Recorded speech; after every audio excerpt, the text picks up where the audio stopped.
Good afternoon, everybody. I'm Leela Fernandes, the director of the Henry M. Jackson School of International Studies. I'd like to welcome you to today's event. I'd like to begin by locating the Jackson School. The Jackson School acknowledges that we are on Coast Salish territory, the traditional homelands of the Duwamish, Suquamish, Tulalip, Muckleshoot, and other indigenous peoples.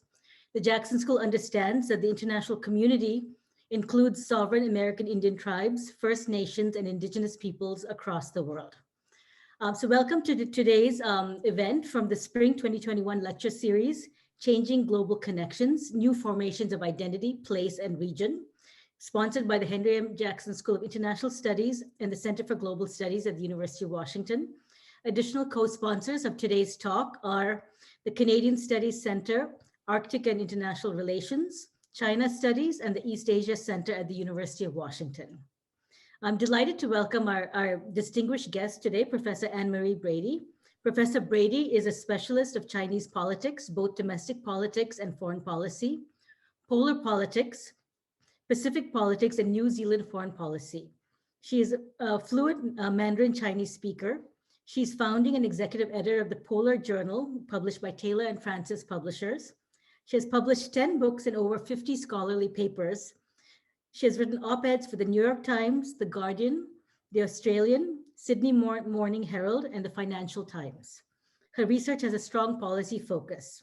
She is a global fellow at the Woodrow Wilson Center in Washington, D.C. In 2014, she was appointed to a 2-year term on the World Economic Forum's Global Action Council on the Arctic. Her recent books include Marketing Dictatorship, Propaganda and Thought Work in Contemporary China, published by Rowman and Littlefield in 2008. China's Thought Management, published by Routledge in 2012. The Emerging Politics of Antarctica, Routledge 2013. China as a Polar Great Power, published by Cambridge University Press and Wilson Press in 2017. And Small States and the Changing Global Order, New Zealand Faces the Future, published by Springer 2019. I'm very delighted to have you here today, Professor Brady, and looking forward to hearing you speak about the talk, Facing the New Geopolitics, China at the Poles. Tēnā koutou katoa, warm Pacific greetings, everyone. Thank you very much for that lovely greeting, Professor, and welcome, Professor Fernandes. I'm speaking to you from the traditional lands of the Ngāi people in Aotearoa, New Zealand. And I am at the moment on Aoraki, Mount Cook, so which is our highest mountain in New Zealand. So I happen to be here with my husband, and I'm really glad to have that opportunity to speak to you from so far away.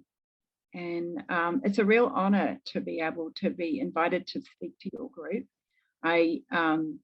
I think we have a lot of connections, research connections in common. I'm looking forward to a really interesting discussion.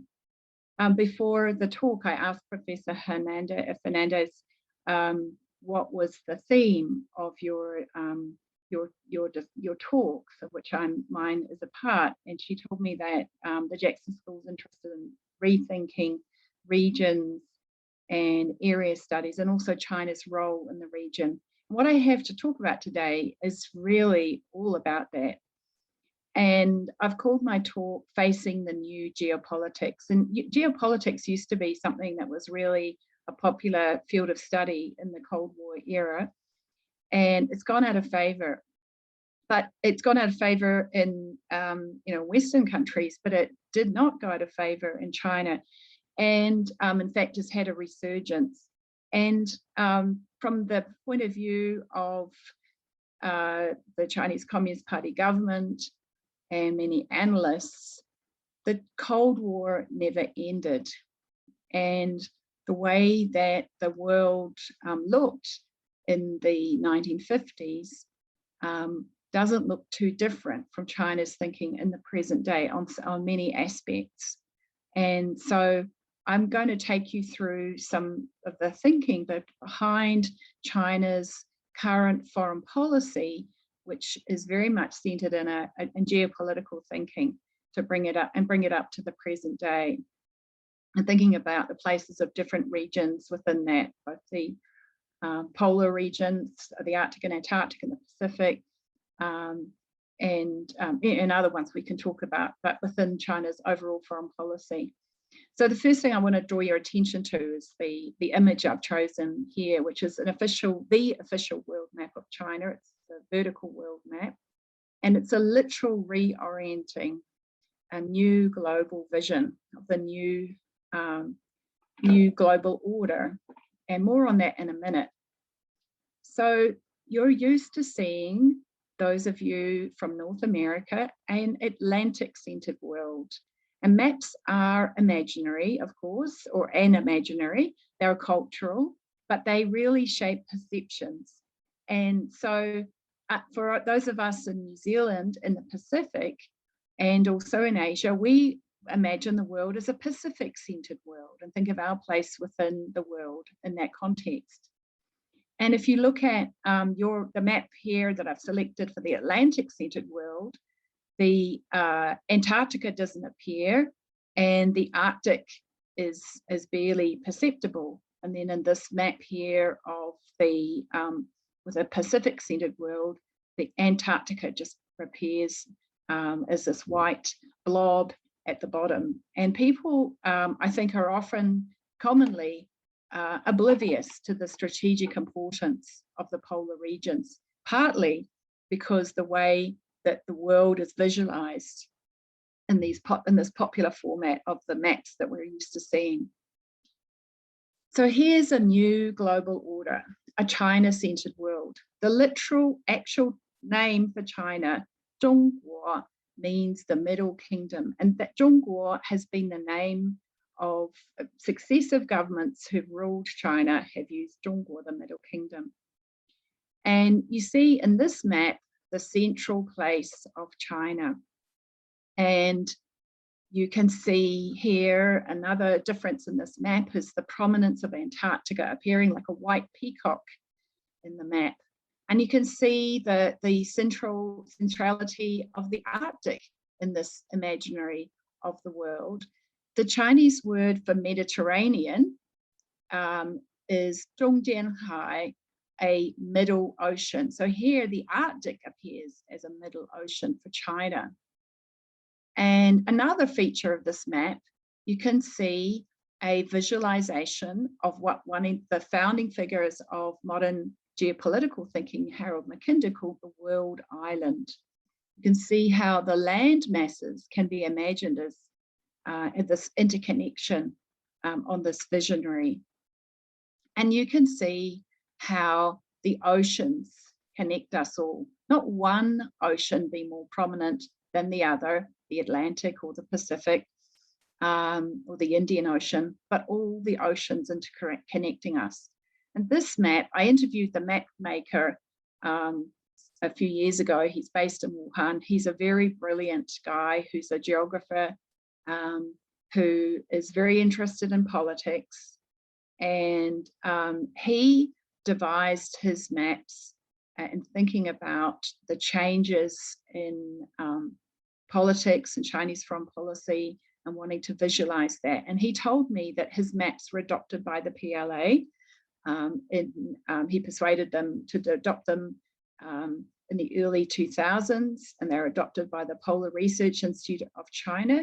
He told me that the PLA changed their missile positionings on the basis of his maps. And they are important from a strategic point of view, as well as a imagining of China and its place in the world. And China, for those of you in the audience who know Chinese history, you will know well that it's not just the Chinese Communist Party that in modern China and the conversations about modern China and China's response to the West from the 1800s onwards or late 1700s onwards has been this conversation about China's place in the world. And then, part of the modernized thinking about China was a deep frustration and about how weak China had become after centuries of being the dominant power. I mean, rise and fall of dynasties, but a Sino-centric order that there had been in East Asia. And for many years, as a specialist on the CCP, I have often come back to that. John Fairbanks was one of the early thinkers who talked about the Chinese-centered order, the Sino-centric order. And I've often reflected about whether or not contemporary China's foreign policy were going to be repeating that in any way. And for a long time, I rejected that and said, no, that's not the direction we see. But now I would say definitely yes, actually. Not exactly the same as the old way, where China was the center of civilization in East Asia or winning, and states were forced, or if they wanted to interact with China, to follow certain protocols, Confucian protocols and so on. But there are some interesting parallels, that's for sure. So that map, the official world map, was released in 2014 by Hunan Chuban Publishers. And the media latched on to, it was part of a pair, another map. This is the first ever map of showing the map of China with the 9-dash line. And that's what all the media stories were about. The Wall Street Journal did a big feature on it. Nobody looked at or wrote about the vertical map or understood the significance of it at the time. But it is, both were significant and represent a new level of ambition. So China's, the CCP government's new thinking on what we're seeing in this more aggressive foreign policy is based on, you might be surprised, on the thinking of an American scholar who may or may not be familiar to some of you, ALFRED MAHAN. So ALFRED MAHAN was a naval historian working at the US Naval Institute in Annapolis, and he wrote a book and a number of papers in the 1890s trying to work out what the US would need to do to become a great power, and what was it that a rising power needed to do. And he studied the experience of France and Great Britain and their competition over a couple of centuries, and determined this pattern of this list of what you needed to become a great power. First, that you had to have a blue water navy to protect your sea lanes of communications. You had to have global markets for your product. You should have privileged access to resources or established colonies, and your population must be involved in this and actively involved. And so you had to have a maritime consciousness. And for the historians in our audience, it's really interesting for me that the KMT, the Kuomintang, the government of China from 1912, China mainland 1912 to 1949, they also discussed Mahan's thinking, and it was a big influence on the militarist, the Japanese government when Japan was in the militarist phase in the 20s and 30s. But after 49, the CCP, of course, the Chinese Communist Party's military was a land-based force. The PLA was a land-based force. They needed the help of the Soviets to get a navy and an air force. Their goal was to claim Taiwan to properly end the Civil War. The Soviets did help them establish a navy and an air force, but they set the doctrine as the Soviet maritime doctrine, and China was only to defend its own near seas. And the Soviets rejected Mahan as a imperialist revisionist. And so China wasn't to follow that approach. But in the early 1980s, China rejected Soviet maritime doctrine and embraced Mahanian thinking. And however, of course, China in the early 80s didn't have the resources, for example, to build a blue water navy, and they didn't have the military capacity to produce the kind of vessels that they would need. They did start a buying program, and Xi Jinping was the secretary of the Minister of Defense at the time. His first job after graduating from Tsinghua University was to be like a PA to Geng Biao. And Geng Biao in the end lost his job by buying these redundant submarines from France, which cost a lot of money that the PRC couldn't afford in those days. They were redundant because they didn't suit the purpose, which was to try and get a nuclear-armed submarine under the ice in the Arctic, and they were too noisy for that. So you see that China had the ambitions but lacked the technical capabilities and had limited funds. But after double-digit growth, particularly from the 90s on, China has the capacities. From 1989, because of June 4th, they were banned from buying military technology from the United States and from Europe. But the US Pentagon actually argued that China should be allowed still to access civil military technology. And this has been a big debate in the US at different times. You had the Cox report raising questions in '98 about that. And under your previous presidency, it's become very prominent of the conversation about the risk of that China has been using access through scholarly links with our universities and our research centers to access the military aspects of civil technology. They've also been using espionage and a whole lot of other means and mergers and acquisitions. But the goal is to have a modern military and to defend China's interests and to improve the security situation for China, which from China's point of view was set soon after 1949, and more on that in a minute. But these sort of issues are coming into fruition. China's achieving agendas that were set a long time ago. So here's another influence, Harold Mackinder. So he's the one that talked about the world island, and he was trying to work out why European countries have been going to war for so many centuries. And he came up with this idea of the heartland. And he said that whoever controlled the heartland would control Eastern Europe. So the author of this map imagines China and what we're calling the Indo-Pacific as the heartland. Excuse me. And so in this the new thinking is the building on Mahanianism, building on thinking of Mackinder, is behind China's evolving maritime doctrine.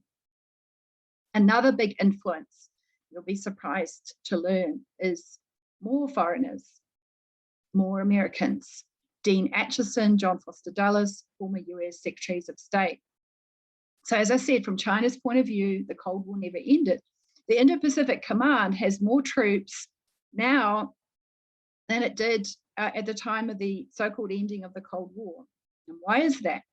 And why are the hub and spokes defence pacts still operational, except for the ANZUS Treaty between Australia, New Zealand and the US? They were all set up to contain the spread of communism from communist China into what we're now calling the Indo-Pacific. And another concept that has had a big influence on China's strategic thinking is Dulles's idea of peaceful evolution. So I don't know if people have heard of this, but Dulles's idea was that communism in the Eastern Bloc, in Europe and in China, would be eroded by more and more contact with Western society through culture, education, business. And the CCP translated the speeches of Dulles about peaceful evolution and were very concerned about it, and developed you could call it the antidote to that.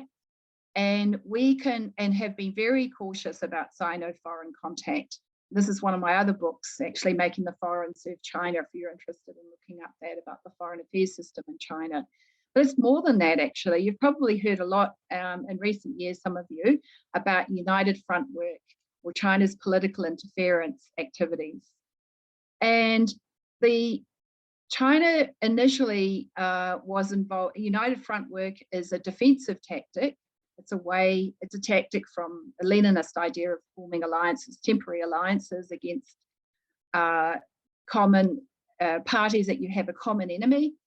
And in World War II, the chief enemy was Japan. In the present period for China, the chief enemy is the United States. So China is defending itself from the CCP's point of view against the risk of hostile foreign forces, is how the CCP imagines these cultural and educational and other kind of links with the outside world, which could potentially erode the one-party state. It's using United Front Work both to deflect it, but also in the Xi Jinping era to go on the offensive. And this is also part of this new, very aggressive foreign policy that's coming under Xi Jinping's leadership. And the origins of it, as I'm saying, started in the 1950s. And sometimes I think that with the CCP, that some kind of bureaucratic policy ideas get fixed and don't shift easily, even though situations may have changed. So there's one other thing I want to draw your attention to is the island chains. So you've probably heard of, these days people talk about the island chains as if it was something that came from China, but it was actually an idea from ACHESEN. And so the first island chain, which the US and its allies were going to be defending, went from the Japanese archipelago down all the way down to Taiwan. And then the second island chain, some small islands from Japan down into the Philippines. The third island chain is more metaphorical, goes from the Aleutians to Hawaii, Guam, all the way down to New Zealand. I've got another picture of it here. Yeah, and it goes down to Antarctica as well. And it's basically what we call the Indo-Pacific, or the Indo-Pacific Command is the three island chains. So as I said, from China's point of view, this regional security architecture was set in place soon after the Korean War began, and in order to improve their own security, they need to change that.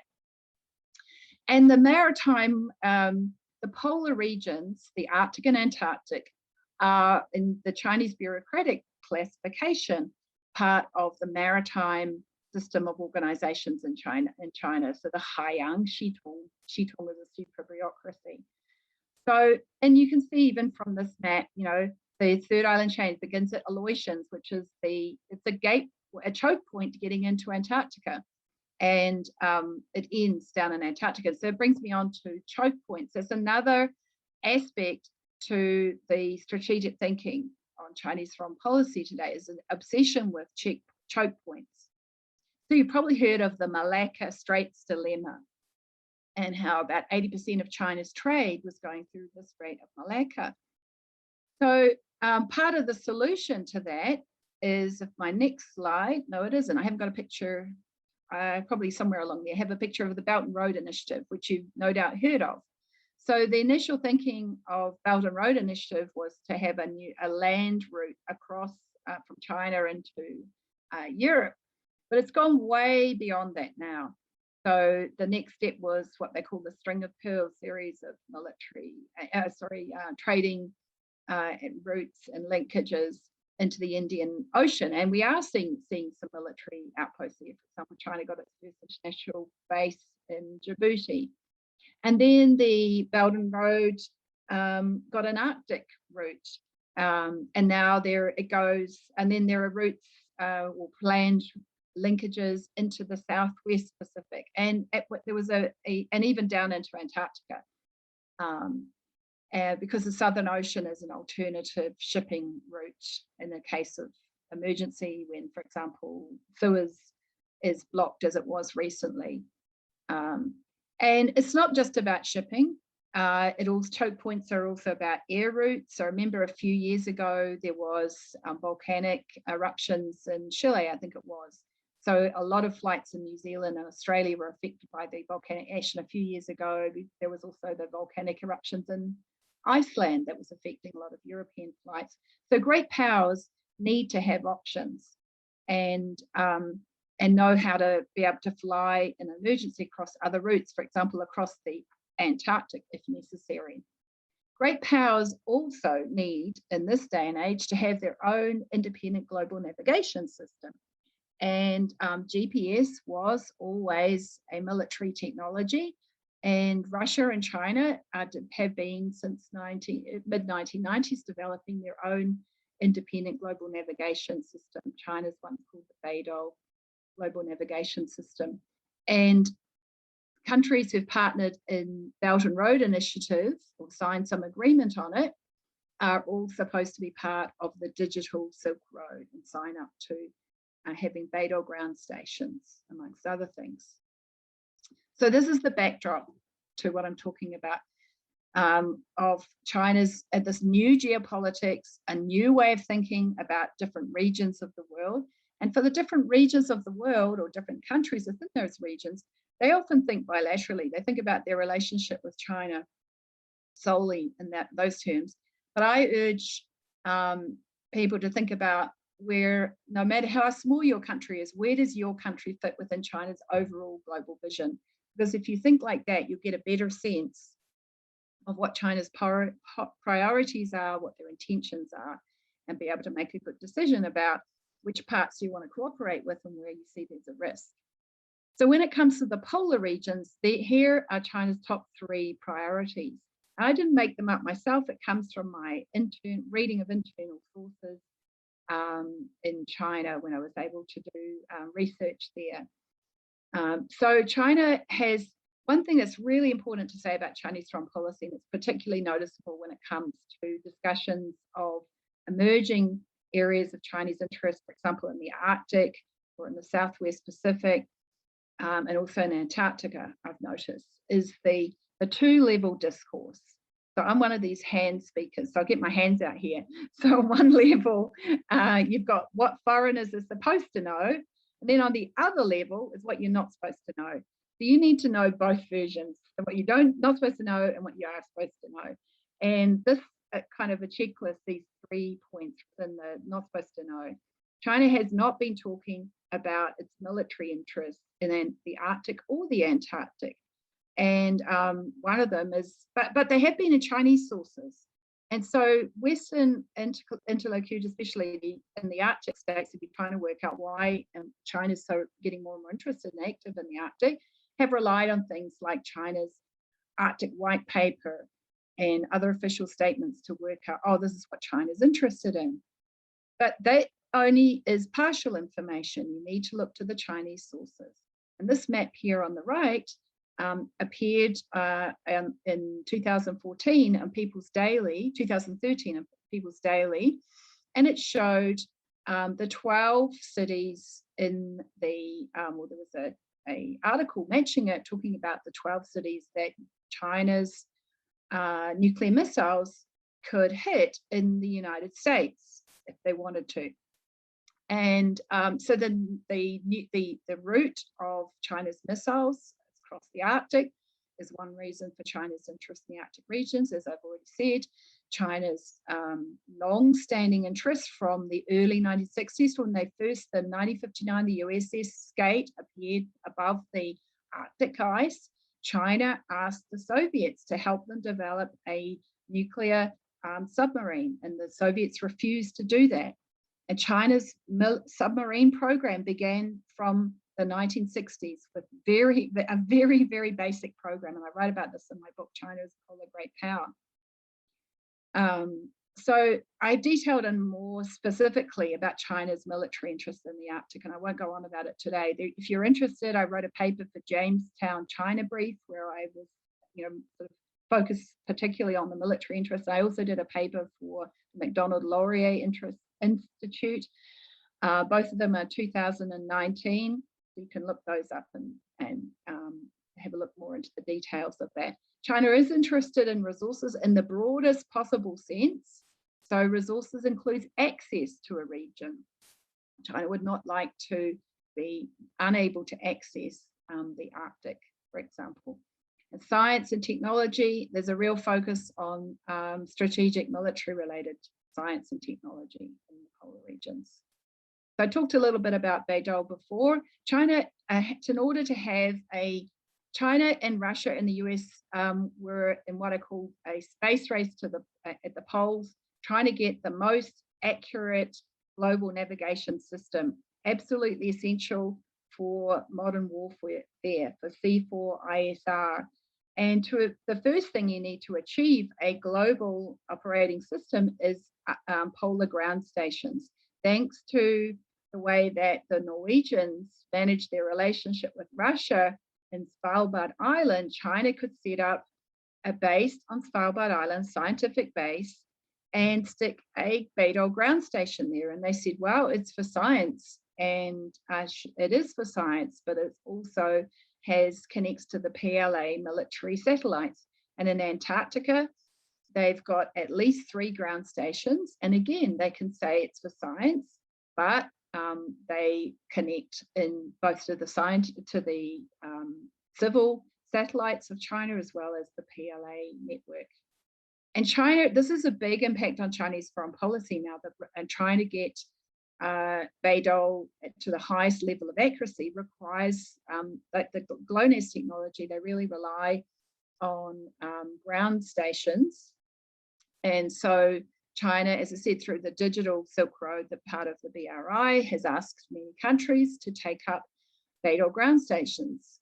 In our part of the world, in my part of the world, Australia took 3, not understanding the military aspect of it. And they're ending the lease on one of them. I think the other 2 may be a bit hard to end. I don't know the details on it, but it's noticeable they have ended one. My country said no, thankfully. And no other Pacific country has agreed to take a Beidou ground station. But China has these floating vessels that can help with missile launches and connecting with the satellites. They also do have ground stations in countries like Pakistan, Brazil, Laos, and we might see some more. So Beidou is important, very, very important for China, and it's an important driver for their interests in the Arctic and Antarctic. Talked about nuclear deterrence. China's very involved and wants to be involved in agenda setting. They call it Hua Yuquan, the right to speak on international issues. China has in their national narrative a deep sense of being left out of helping to set up the international order. You know, after 1949, the ROC, Republic of China, retained the China seat all the way up to 1971. So China, the PRC, was not involved in negotiations for the UN Law of the Sea until the very late stages of things. They also, in their narrative, were excluded from the Antarctic Treaty. Although it's not true that they're excluded, actually. They couldn't afford to join the International Polar Year. The US had questions about Red China joining. The Soviet Union didn't push it. And so China didn't participate in it. The 12 countries who participated in the International Geophysical Year, in the 1950s, mid-1950s, who were the first signatories of the Antarctic Treaty in 1959. And China was later able to join, as many other countries were able to join. But in China's national narrative about foreign policy, particularly on the polar regions, they have been excluded from the international system, and they want to be part of setting the agenda. So you're seeing that China is very active in Arctic governance, for example, trying to get a seat at the table.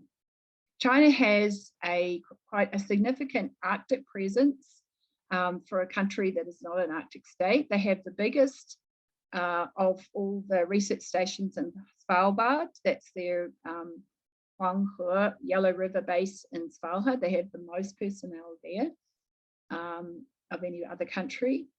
They have also set up this research base in Iceland, which was initially for studying auroras, but will expand beyond that. China now has 2 icebreakers, and they have, for a number of years now, had regular annual visits in Arctic waters where they are doing bathymetric surveys, which are useful for submarines to know the seabed, along with a whole lot of other surveys. They've had an ice station. You can't quite see it there, that picture there, that's their ice station, China's really, when I did my research for China as a polar great power, what I found is that China was studying what did other countries do, what were the rules of the game, and what could they get away with. So Russia has these ice stations, and they're in, so there's no sort of definition of the territory of them. They just, you can set up base on them, and then they'll melt in the warmer months. And that's an example of China taking opportunities there that other states are doing. And China has, is looking to many opportunities. In Greenland, for example, they've been interested in purchasing, try to set up a satellite ground station, and there've been investments through companies which some of them quite obviously connected back to the Chinese government. There have been a lot of questions and concerns about China's Arctic presence in recent years. And China, of course, calls itself a near Arctic state, which some Arctic littoral states do object to. Similarly, in the Antarctic, China has very dramatically expanded its presence. And why I mentioned this, telling you about the Antarctic when you might not be that interested, you think you just want to know about the Arctic, is when I started my research, being from a Antarctic-focused country, I first looked at China and Antarctica. But when I started looking at the Chinese language sources, I saw that again and again, they spoke of themselves as a polar power, and they aspire to be a polar great power. And they look at what's happening in Antarctica within a larger global vision about the poles and about China's maritime strategy and China's overall foreign policy. So as I said before, it's important not just to focus on the particular country or region that you're interested in, but see where does it fit within the broader strategy. So I could talk more about that later if you want to, about Antarctica. China has a range of positions and interests in Antarctica. They've already got 4 well-established bases, and they're setting up there. They've had their 5th, they've put some containers there and some instruments there so that no one else can set up a base there since 2013. But they have not expanded and set it up yet. Should have been already set up by now. And this is interesting because until 2013, the Polar Research Institute of China seemed to have an unlimited budget for capacity. And China was building more new things and new icebreakers and stuff like that than any other country in the polar regions. But it has slowed since 2013 in Antarctica, at least. And I think it's the reason was partly for economic reasons, but also because they already achieved what they want and they don't need to rush things. One of the things that famously China's interested in Antarctica is mineral resource exploitation, and the internal view is that it is a matter of time. The current governance rules prohibit it, but nonetheless, China, like a number of countries, are engaging in scientific investigation, not about mineral resources, not classifying it as exploration, which is banned under the rules of Antarctica. So I want to jump ahead, so we've got time for questions. And on Arctic governance, China asserts that it is a legitimate stakeholder in Arctic affairs, and it has many, many interests in the Arctic. It is encouraging as many activities as possible to back up that assertion that it has the right to speak on Arctic affairs. The Canadians and the Russians won't like it, that the China's internal position on the Arctic sea routes is that they are international waters. And they would like to have more of a say on Arctic governance. At the moment, they are an observer to the Arctic Council. The Russians rejected them becoming a permanent observer, and so they'd applied it quite a few times, and they were finally accepted when permanent was put away from that term. So that's enough from me. I welcome your questions.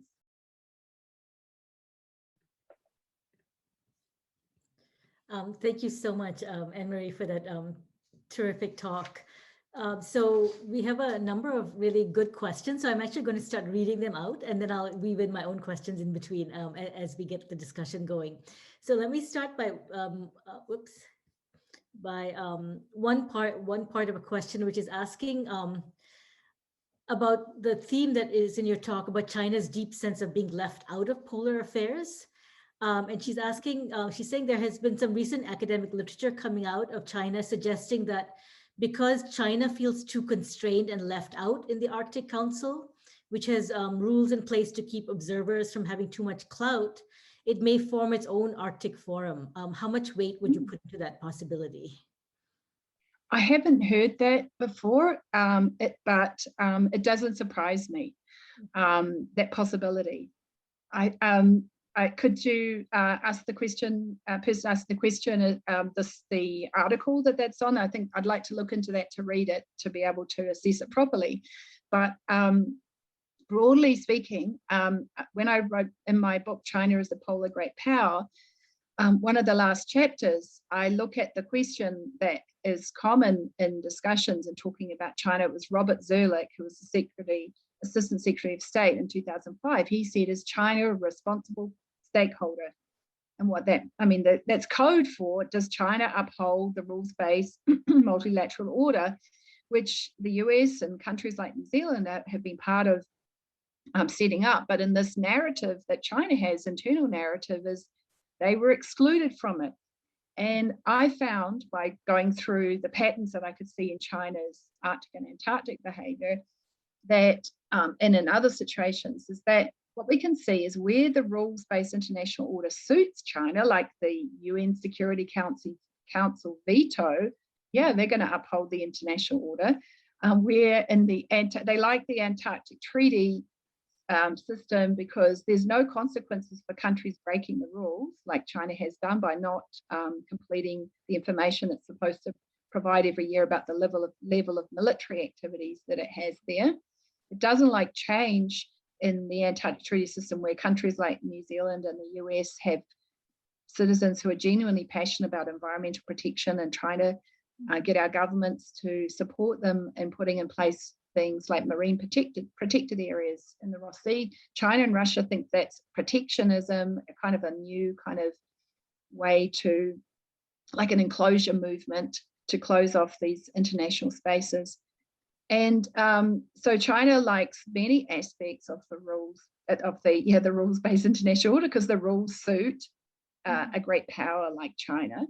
And then there's parts they don't like. And so that's where we're seeing this parallel Belt and Road Initiative is a China-centered order. It is a military, political, economic, strategic order. It's that, as I showed you, that vertical map symbolizes BRI and what it means.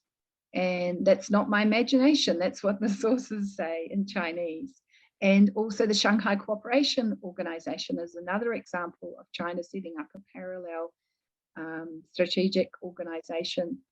So that with the Arctic, though, what I saw in my book is the pattern that China was what they were trying to influence Arctic states by developing kind of client relationships with different states and including what I talked about before, what we call foreign interference. We don't want to name the country, we call it foreign interference, political interference activities. You really see it in Iceland and Norway as well. I mean, I haven't looked so much at Sweden, but I think Finland's another example too. So it can be through what they call elite capture. So it could be donations to politicians. It could be some kind of business opportunities to politicians, getting opportunities to academics. So the public conversation about China's agenda in the Arctic is the positive one. And what's your problem? You really can see this very, very obviously in Iceland. Of course, Iceland was in a special situation in the 2000s after the global financial crisis, where they were in great difficulty through their own overambition of some of their entrepreneurs. And the EU would not help them, the UK would not help them. So they turned to China for help. Mm-hmm. And anyway, so that's the pattern there. But I've seen the China working on bilateral relationships. So I wonder who they would bring in if there was an alternative partnership. Would it be India, for example? There are some other countries that definitely share China's views about, they don't like the Arctic 5 closing off, saying, we will decide any governance. Mhm. So I don't know. I think it's a watch this space, and it's a very, very interesting proposition. Thank you. That's really interesting. And so a number of questions I think one of the really fascinating parts of your talk is how you're giving us a sense of the CCP's and China's perceptions, including the sort of defensive perceptions. A few questions which I'm going to sort of bundle together a little bit. So there's one question, for example, which is asking about China's underdog posturing that highlights their perception of not having a seat at the table, and asking whether that helps them within their country, and maybe does it hurt them outside of China? And I guess I would tag on another question of my own, which is in terms of the sort of conception of the Indo-Pacific region, what is China's perception of what the US is doing sort of in response, because there's a game of perceptions going on, around the Indo-Pacific region. So how are China's fears, for example, you talked about the sense of exclusion, you talked about the fear of chokehold. So what is China's sort of narrative on the Indo-Pacific region vis-a-vis the US specifically? Yeah, so the first question was about does China's victimhood narrative affect it internationally? Yeah. I don't think they promote the victimhood narrative as much internationally as they do internationally, but it is there in the Chinese language. I'm sure we have some Chinese language speakers in the audience. You would have heard of Bai Zuo, what the Chinese internet talk about the white leftists. It's a very pejorative term. So what it means, we probably call it liberals. We don't in New Zealand, but you would in America call it liberal voices, who would people who say, oh, how can the US criticize China's human rights activities? Look at what they've done. So that China is a victim here. China was that has that conversation. I think I'm really fascinated by Cold War history, because we're seeing so many things come back again. And I was a young person at the end of the Cold War, and we had so much hope. We thought peace was coming and it was going to be good, and we were never going to go through this sort of situation again. But actually, we in the Western countries, we dismantled a whole lot of protective mechanisms against. John Foster Dulles talked about peaceful evolution. Well, the Soviet Union and China, they're also engaged in trying to shape information in our countries too, both through disinformation and also alternatives of more positive view of their society, which wasn't inaccurate. It was often missing from our coverage, and also through what I described as United Front work. It was Friends of China, the famous US, in the US, the 3 S's, Medley, Snow, and Strong, but, many, many more individuals going beyond that, and communist parties and other socialist groups. And that narrative in the Cold War was very much about China as the victim too. So I think that narrative has been there. I don't think it harms China. I think that, but what I'm interested in the narratives, but I also want to look at what's actually happening. And so going back to your second question about what does China think of Indo-Pacific Command, I put it the other way around. I tell you, I have been a lonely voice for many years in situations in the US where I've been arguing against Kissingerian ideas that you are going to change China through engagement. It's just another version of peaceful evolution. The CCP is a very adaptable communist party that's well used to, very good at survival and incorporating new ideas and approaches, and re-strengthening itself after times when it's been weak. So as I said before, China saw the risk of more contact with the Western world and put in place the mechanisms to protect China against it. And the more that China has opened up, the more the CCP has seen the threat. Now, naturally, within Chinese society, you had ordinary individuals who are just loving the opportunity to travel, loving the opportunity to watch, a more diverse amount of cultural activities and so on, and don't engage with the CCP and don't even want to think about it. And what we've seen under Xi Jinping is an effort to control the information environment. And now to something we could never have imagined would have happened again. Political study is back for the masses. So China is going back to the future, and the US is just reacting to how China is not what they imagined. So I turn your question on its head. The Indo-Pacific strategy, and as it happens, a paper that I wrote, the Magic Weapons, China's Political Influence Activities, had an impact on the Indo-Pacific strategic thinking. We had this information, I mean, I knew it already, I'd been told about it, and I went to Washington, DC in March 2018, but it was announced publicly in January this year by a former national security official. Axios did a report on it. So the Indo-Pacific concept is just a really clear-eyed look at China, instead of this rosy-eyed look at China that you've had from the early 70s, and Zerlich was part of it, that the more we include the PRC, the more they'll become like us. And the CCP is adamant not to become like a Western multi-party state. They want to be what they want to be, which is rich and strong, full chang. And they believe, you know, as good Leninists, that the CCP is the vanguard of the proletariat. So what's your problem? Thank you for that. I'll resist the urge to have a longer discussion of that, because I want to get some of the questions in. We have a very strong Canadian Studies Center in the Jackson School. So you'll see some of those questions. So I'm going to start to bring Canada into this and get a little bit outside of the US-centric side of things. So one question is asking, can you speak to Canada's categorization of historic internal waters and China's use of this to justify its 9-dash line in South China Sea and its artificial islands? The idea being that Chinese fishers for centuries have fished those waters. So what works for Canada works for China. Is China still pushing this narrative? Yeah, a version of this kind of stuff usually often comes up when people are interested in what China's doing in the Arctic. The Chinese sources say that they're not trying to impose the way they talk about South China Sea to the Arctic. So they will respect different countries' sovereignty. However, they think of the Arctic Ocean as international waters. Problem is, the Russians don't agree with them on that. So they can think that, but can they achieve what they would like out of it? Well, they could if they can. Well, their main agenda there is that, wanting to be able to get a nuclear armed submarine under the ice there for the second strike deterrence.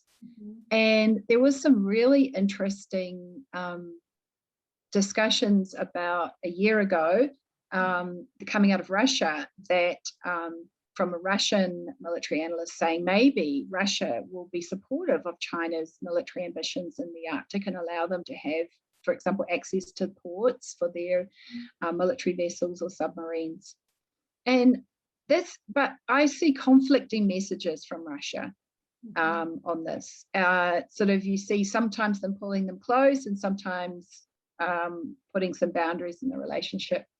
So so the answer to your question is, I think that the Chinese sources say they're not trying to think of the Arctic as a South China Sea kind of setup. But does that mean that, I mean, I'm not a specialist on Canadian fishing, so I can't really answer into the details of what you're saying, but I can just give you the broad position. Yeah, thank you. So just building on what you were just saying about the role of Russia, we have one question which is specifically asking and concerned about the nuclear dimensions of what is happening. And he's saying the Russians are rebuilding much of their northern forces to reinforce their nuclear deterrent capabilities.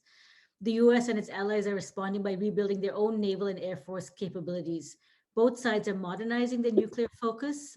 Part of this process is the rebuilding of the nuclear deterrent forces, but part of the most recent efforts also includes the development and deployment of tactical nuclear delivery systems, suggesting that both sides are renewing their ability to actually use nuclear weapons in the Arctic region. What will it mean when Chinese submarines enter the region? Do you agree with the characterization, and what would your response be? Yeah, we're seeing that pattern. I don't know about the use because, you know, the logic of nuclear weapons is supposed to be mutually assured destruction. So they will develop, you know, better and better technology, but they will cancel each other out. And China has a policy of no first use on nuclear weapons, but it wants to be able to defend itself. And what would happen? It would be a game changer if China was able to get a second strike deterrence up in the Arctic.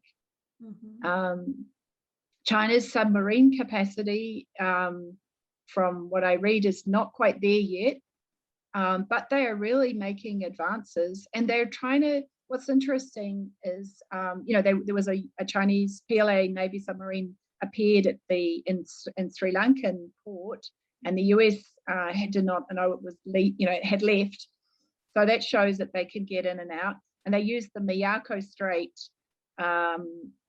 which is one of the Japanese straits, which has only 3-mile boundaries instead of 12-mile for Japanese sovereignty, so to allow US Navy boats to come and go without Japan having to ask questions whether they're nuclear or not.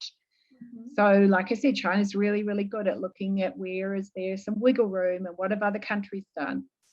So I think these, you know, based on how it looked in the Cold War era, we saw that the nuclear weapon states built up their capacities. They built them up and built them up and built them up. They didn't use them. They had this idea that they were to just cancel each other out. And yet we saw that the big game changer at the end of the Cold War was the negotiations between Reagan and Gorbachev to dismantle nuclear weapons. So I don't know where this is leading, but it's not, it's just a bit kind of grim, really, isn't it? Because those, you know, we live in our lifetimes, we've seen the cycle repeat. Yeah, no, and yeah, you're right. I'm going to circle back to the issue of Cold War later, but I want to get another question in. And as you can see, your talk is exemplifying how regions are getting complicated with these geopolitical shifts. Because one of the questions, one of my colleagues is asking about Norway, and is asking whether Norway is in a position to resist China's Arctic expansion in the way that Russia has. Or does the Svalbard Treaty effectively give China a free hand in the Norwegian Arctic? Yeah, the Norwegians got a tricky one because they've got a balance against the Russians, and they've used China and other countries to balance against the Russians. Like any other state, they have benefited from the China market. They were punished by China from 2009 when the Nobel Peace Prize Committee offered a peace prize to Liu Xiaobo, prominent Chinese dissident. That wasn't the Norwegian government, but China punished Norway as if it was for 6 years. They were put in the dog box. They couldn't have high-level political meetings. There was sanctions against Norwegian salmon. It was an early example of what China will do in its diplomacy, so-called, it's not very diplomatic, but in their foreign relations, to punish a country as an example to others, where Australia has been in China's sights in the last 2 years for saying we want a proper inquiry into the origins of COVID, and also trying to defend itself against China's severe political interference in their country. And my government's watching that really carefully, as others are. Sweden has also been targeted by China recently, and had many difficulties in their relationship. So Norway has only just ended that kind of, they tried so hard in those 6 years when they were excluded by China to try and improve political relations. And I think that may have made them kind of swing too far in the other way, you know, when you're trying to improve too much. And I've observed, well, I don't know, I've been in conversation with Norwegian diplomats and over a number of years and given talks in Oslo. I think that they are savvy and that they are, just like everybody, trying to balance economic, political, and strategic interests all at the same time. So they did not permit Huang Nubo, who was a Chinese investor who wanted to buy land in Iceland and was turned down, and he tried to buy a huge amount of land in Svalbard. And they were going to sell it to them. It was a private sale, but the Norwegian government had a say, and they were sort of thinking, oh, it's just a business deal. But then they decided for strategic regions that maybe that's not wise, because Huang Lubo does have, he worked for the propaganda department in his past and has other links that raise concerns. You know, the CCP, we talk about it as a party state in China, but I've used the phrase, the party state military market nexus. We see these intertwining of business interests that businesses are required to be on side and cooperating with CCP in order to succeed. You know, Alibaba is an example of this, Huawei is an example of this. And the military interests, often big military of Chinese government officials and their families, they will be both business people, they'll be military people, they'll be state leaders, and they'll be party. And so there's that intertwining there too. So it's not easy for governments to ascertain, you know, is this just a company or is it something else who wants to do something in their countries? So I think Norway has been cautious, and that they are but managing their interests and try not to get offside with China. It kind of reminds me a bit of New Zealand, China versus versus Australia, China. So Norway has already had a bad experience with the China punishing it. They're looking at what's happening to Sweden now. They don't want to get that happen again. Nobody wants to be the focus of China's ire. Thank you for that. I'm going to switch subjects a little bit, or themes a little bit, if you don't mind. So we have a number of questions. So we have in the Jackson School, many of our colleagues who are interested in Arctic studies also come at the topic from a non-traditional nation state perspective, and I really focus on Indigenous politics and Indigenous communities.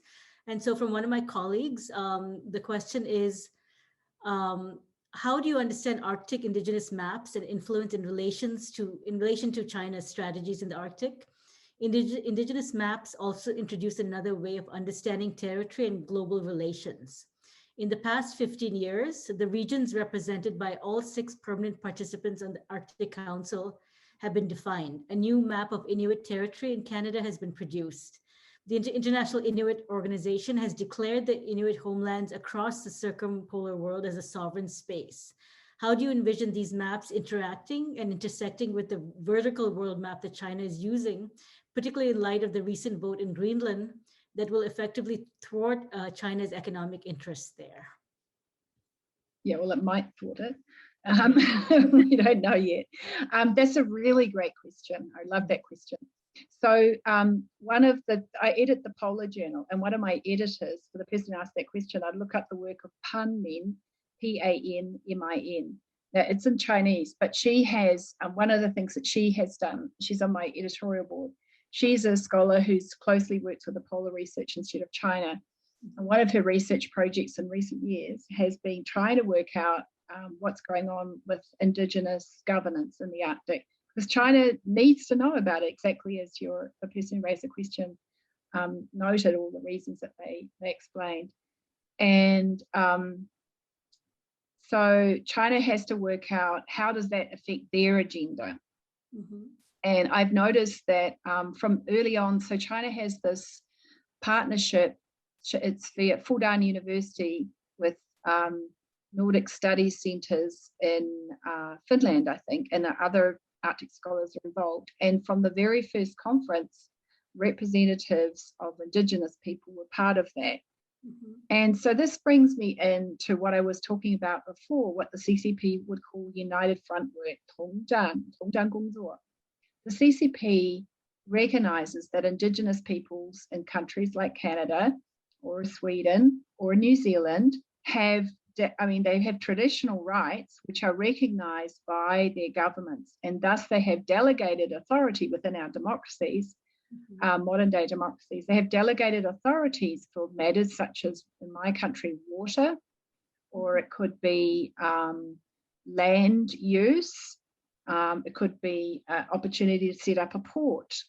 So China, the Indigenous groups have within the Arctic will have their own agendas and part of their history and rights that they're wanting to assert and reclaim. But the CCP, what I would always say in any context is understand in your engagements with China what they are trying to achieve, what their goals are, and do they meet not only your people's goals, but you're still part of a nation state, and national security should be part of your thinking, not just redressing historic terrible wrongs that have occurred. And this is a conversation that we have to have, that we're having in my country, because our Indigenous people, the Maori, have suffered terribly from colonialism. And we really need to improve the economic indicators across all levels in our society. And China has been offering a lot of Chinese, via the Chinese government, many Chinese companies have been offering all sorts of economic activities in New Zealand, directly with iwi, New Zealand Maori tribal groups, and encouraged by the previous government. And how do you meet those genuine needs with national security concerns? What my government has been doing, we have had 2 inquiries in our parliament into the issue of foreign interference in politics. And the second inquiry was in foreign interference in central and local government, because and this is really important area, our local government as well as our iwi or our tribal groups, they don't have access to the national security briefings that our top politicians have. So they don't necessarily know the concerns, and they're genuinely engaging in the policies that they think are right for their communities. But they have to have this extra information there to help them make good decisions. So what I always say is engage where you can and be cognizant of the risks and avoid the risks. Yeah, just one quick question, because there's a quick question that follows up directly on that. So from what you're saying, there's not a wariness from Indigenous communities of China. There's more of an openness to getting some of the benefits of aid, kind of a little bit like the Road and Belt Initiative? Oh, every region and country is going to be different. But I think that Indigenous peoples, where I've looked at, they're following their own agendas in history and redressing concerns and looking at concerns that they have. And China has been an attractive partner. And so I think that it's just always important to understand the opportunities as well as the risks. Thank you. So I guess, there's still a few more questions, but I wonder if we could just pull back a little bit, because I wanted to go back to the bigger theme of your talk, or the opening of your talk, when you talked about the Cold War never ending. And I'm wondering, and you reflected on that at different points during your Q&A and during your talk as well. And I'm wondering if you see any differences, or, in terms of the repetition of the cycle that you're seeing, or is it just more of the same? Well, one difference is that, say, in the part of the world that I live in, the Southwest Pacific, the island nation, there we have island nations, not island colonies anymore. Mm-hmm. So, what you were talking about just before, in the Arctic, the Indigenous people have more acceptance and participation of their governance role than you had in the Cold War era. That was just ignored pretty much in that Cold War period. So that's another complicating factor, that we want to support that diversity in governance, but also make sure, as I said, that those parts of our democracies also have the national security knowledge. Mm-hmm. And that is hard for some of our governments. I don't know if it's, your government, you had a president whose Secretary of State and others were mentioning these issues, but people would think, oh, that's just those guys there. There's a whole lot of other policies that people rejected, and so they may not have been as receptive to the message. And so your new presidency is showing that they are concerned about the same issues, and perhaps will get more take up for it. But this morning, I listened to a radio broadcast in New Zealand from a Financial Times correspondent saying that all this from the US is just anti-China. He said that's what it was. There's just this anti-China sentiment, and there's an anti-China sentiment in the Congress, and that's what it's all about. And so that narrative has become very dominant. It's a way to shut down the genuine security concerns that there are. And we didn't have that narrative in the Cold War. That shows how China what a big change factor is, that China is now it is a rich country and it is militarily strong. In some aspects, China is more advanced in its military technology than the US and has greater capacity. So that's another big change. But one perennial factor from the Cold War era is another term that people have probably forgotten about is the strategic triangle. So in the Chinese sources, they say the strategic triangle is perennial. It didn't just end in, it never kind of, when did it actually end for the US? Was it 1989? Was it 1991? But people stopped talking about it. But China and the US were linked in a quasi-alliance from 1971 when Nixon visited China, or 72 when the strategic agreement was signed between the US and the PRC before they had their diplomatic recognition. But the Chinese sources say that the strategic triangle of US and China and Russia has never gone away. And what you don't want to be is at the pointy end of this triangle.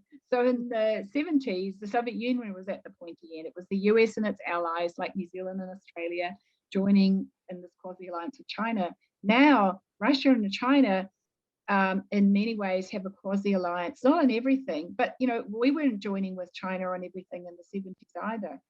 And the US and its partners and allies are the target of that aggression. Every day in New Zealand, we get cyber attacks from China, and to a lesser degree, Russia. We're under attack every single day, as is the US, plus the political interference. And these were tools, not cyber attacks, but political interference or subversion, as it was called, was a very prominent tool of China in Southeast Asia in the Cold War era, and Russia all over the world, because they had a global foreign policy in Europe and the United States, what they called active measures. So there's lots of parallels, but there are some differences too. Thank you for that. And I think we have time for one last set of questions, and I'll group them into one thing so that we don't completely exhaust you. But building on what you're talking about in terms of thinking about the nature of state power in China, there are a few questions about the cultural dimensions of Chinese state power, so the softer dimensions. And there's one question, for example, about the celebration of the 100th anniversary of the Communist Party. And whether China's polar policies will feature as part of the celebration. So is there a public narrative around that? And there's a question also about the use of tourism to the Arctic, whether that's a strategy of sort of entryway in a more sort of soft power way. Are a couple of the questions. Okay, well, those are all great questions too. So, each part of Chinese society will have to celebrate the 100-year anniversary of the founding of the Chinese Communist Party. So you can be sure that the polar governance organizations will be telling a good story of China, which is that's the Xi era message. The basic message is 讲好中国的故事, to tell a good story of China. So they will tell a good story of what they're doing in the Arctic and in the Antarctic. The tourism in the Arctic, also in the Antarctic, which the Chinese government's really encouraging. If you read the Chinese policy analysis on this is all part of having a kind of a China Inc. in the polar regions. Like the more activities, the better, and then the more that China has the right to speak. But also, these are rights that China hasn't exercised, but it's going to exercise now. So China, and you can read about this in my book, China as a Polar Great Power. China is having had this sense and this narrative I was talking about it, that they were excluded from the international system because of the US putting a veto on China's participation, and diplomatic relations with other countries were also vetoed by the US after the Korean War. And but also because China was weak after the Mao Zedong's this kind of narrative of Chinese history in this famous article in People's for the Democratic Dictatorship about how the Western countries punished China. They tried to give China opium because they didn't want to have to keep paying for tea and other goods they're getting from China. And then when China defended itself, they attacked China, and so had signed these unequal treaties, and China was weakened. China's place in the world was weakened. So China has rebuilt itself to be rich and strong, and wants to have a say in international governance. But how does it have a say in territories that are not in their region? By having a big presence. So the more activities, the better. The more activities in Antarctica and the Arctic and in any area where China wants influence, the better. Then they have to have a seat at the table. They have to be included because they're a stakeholder. So, and that's what the Chinese language analysis says. That's the justification for it, is that China, it will help China be a stakeholder, and also that these are rights that China has every right to access and that it wasn't able to access before because of things that happened in the past. Okay, thank you so much for your patience in answering all of these complex questions. I would really like to thank you for your talk. It's been sobering, but it's given us a lot to think about. And I've just been delighted that we've been able to host you, Anne-Marie. So I'm going to conclude the webinar right now, and I probably won't be able to see you because we'll go offline, but just I'm just delighted that we were able to have this conversation. Thank you. I really appreciated the questions. They were very, very interesting. And this is, it's great that we can talk in this way, be it this kind of technology, but I hope that in future we'll have a chance to meet in person, because there's a lot of questions I'd like to ask all of you. We start off with 80 plus speakers, and I bet that I would learn a lot from more engagement with you. So I hope that we have that opportunity in the future, and I wish you all the best in the rollout of your vaccines to deal with COVID, and hope that things are going to settle down soon in the US. Thank you. Bye from me. Thank you. Thank you. Take care.